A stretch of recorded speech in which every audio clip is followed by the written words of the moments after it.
It was 11 o'clock that night when Mr. Pontellier returned from Klein's hotel. He was in an excellent humour and high spirits, and very talkative. His entrance awoke his wife, who was in bed and fast asleep when he came in.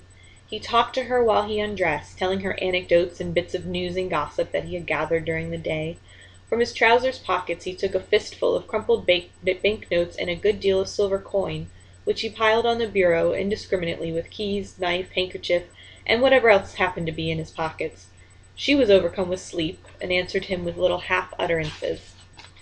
He thought it very discouraging that his wife, who was the sole object of his existence, evinced so little interest in things which concerned him, and valued so little his conversation.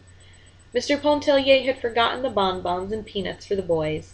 Notwithstanding, he loved them very much, and went into the adjoining room where they slept, to take a look at them and make sure that they were resting comfortably. The result of his investigation was far from satisfactory. He turned and shifted the youngsters about in bed. One of them began to kick and talk about a basketful of crabs. Mr. Pontellier returned to his wife with the information that Raoul had a high fever and needed looking after. Then he lit a cigar and went and sat near the open door to smoke it. Mrs. Pontellier was quite sure Raoul had no fever. He had gone to bed perfectly well, she said, and nothing had ailed him all day.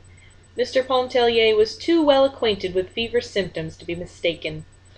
He assured her the child was consuming at that moment in the next room. He reproached his wife with her inattention, her habitual neglect of the children. If it was not a mother's place to look after children, whose on earth was it? He himself had his hands full with his brokerage business. He could not be in two places at once, making a living for his family on the street, and staying at home to see that no harm befell them. He talked in a monotonous, insistent way.